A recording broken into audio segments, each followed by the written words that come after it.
बिस्मिल्लाहिर्रहमानिर्रहीम। अस्सलाम वालेकुम। और आप देख रहे हैं मेरा ऑफिशियल यूट्यूब चैनल उमर हयात ख़ान के नाम से। आप हमेशा देखते और सुनते हैं। अगर आपने ये चैनल सब्सक्राइब नहीं किया हुआ तो सबसे पहले आप ये चैनल सब्सक्राइब करें। आज जो है इलेक्शन कमीशन ऑफ पाकिस्तान में टीएलपी के हवाले से एक इम्पॉर्टेंट समाअत हुई है।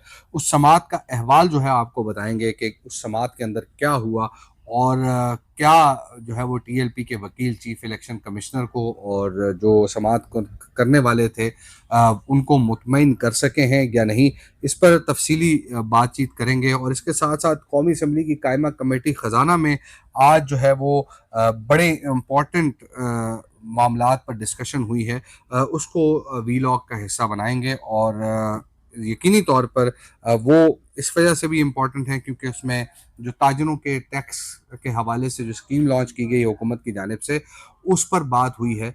और इसके साथ साथ कुछ और अहम मामलात भी जो है वो डिस्कस हुए हैं। अब हमारे पास जो इंकशाफ सामने आया है कि 9,000 के करीब ऐसे लोग हैं कि जिनका जो बैंक डिपॉजिट है वो तकरीबन 750 अरब रुपए है, लेकिन वो उन्होंने अपने रिटर्न्स में उसको डिक्लेयर नहीं किया। और इसी तरह जो है जो ताजर हैं, जो तकरीबन 35 लाख ताजर जो है वो आइडेंटिफाई किए गए हैं। और उन 35 लाख जो ताजर हैं उन्होंने टैक्स जो है वो अदा नहीं कर रहे और उनको अब जो फिक्स टैक्स स्कीम है उसमें शामिल किया जा रहा है। इस हवाले से जो वज़ीर मुमलिकत हैं ख़जाना के बिलाल अज़हर कियानी, उन्होंने कमेटी को ब्रीफिंग दी है। और कमेटी में को ब्रीफिंग में उन्होंने ये बताया कि मुल्क में 35 लाख से ज़्यादा गैर रजिस्टर्ड रिटेलर्स जो है वो टैक्स नेट से बाहर हैं। कमर्शियल कनेक्शंस की बुनियाद पर गैर रजिस्टर्ड रिटेलर्स की तादाद जो है वो 34,96,000 से ज़्यादा है। रजिस्टर्ड जो रिटेलर्स हैं उनकी तादाद सिर्फ 6,60,792 है। और इसी तरह एफबीआर के रिटेल सेक्टर में टैक्स नेट बढ़ाने के वसी मौके मौजूद हैं।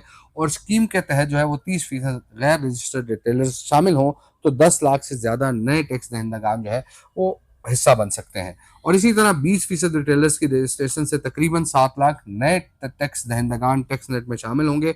और इसी तरह 10% गैर रजिस्टर्ड रिटेलर्स की शमूलियत से 3.5 लाख जो है नए रजिस्टर्ड टैक्स दहिंदगान शामिल हो सकते हैं।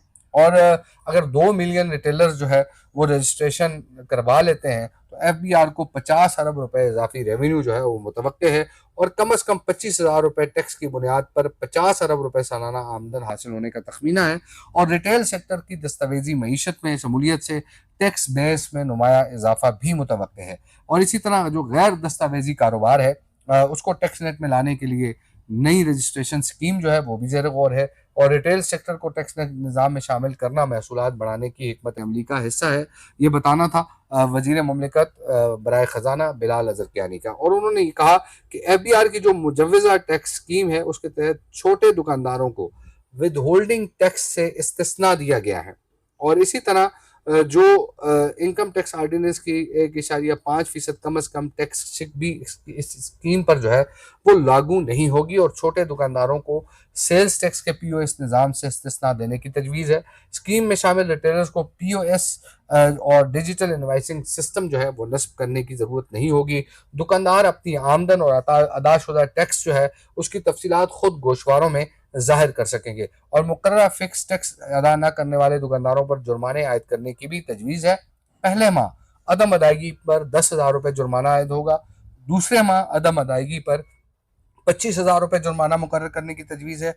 और तीसरे माह भी अगर फिक्स टैक्स अदा न किया गया तो जुर्माना जो है वो 50,000 रुपये तक बढ़ाया जाएगा। और मुसलसल अदम अदायगी की सूरत में कारोबार भी सील किए जाने का इख्तियार जो है वो ज़ेर गौर है। तो ये बड़ी एक इम्पॉर्टेंट ख़बर है। और इसमें यकीनी तौर पर कोई दो राय नहीं है कि अगर ताजर फिक्स टैक्स स्कीम का हिस्सा नहीं बनेंगे तो उनके लिए मुश्किलात होंगी। लेकिन आज एक और चीज़ बड़ी इम्पॉर्टेंट हुई है। और कायमा कमेटी के जो रुकन हैं जावेद हनीफ, उन्होंने कहा कि दुनिया में लोग माफियाज के खिलाफ काम करते हैं लेकिन यहाँ तो एफबीआर ही जो है माफिया बना हुआ है। और इस मरतबा आईएसपी की सारी रकम जो है वो बीआईएसपी की सारी रकम के हवाले से वजीर खजाना ने यह बताया कि वो डिजिटल वॉलेट से ट्रांसफर होगी। और चेयरमैन एफबीआर ने कहा कि हम माफियाज के खिलाफ कार्रवाई कर रहे हैं। तो इस पर चेयरमैन कमेटी ने कहा कि माफिया कौन है, तो माफिया एफबीआर है।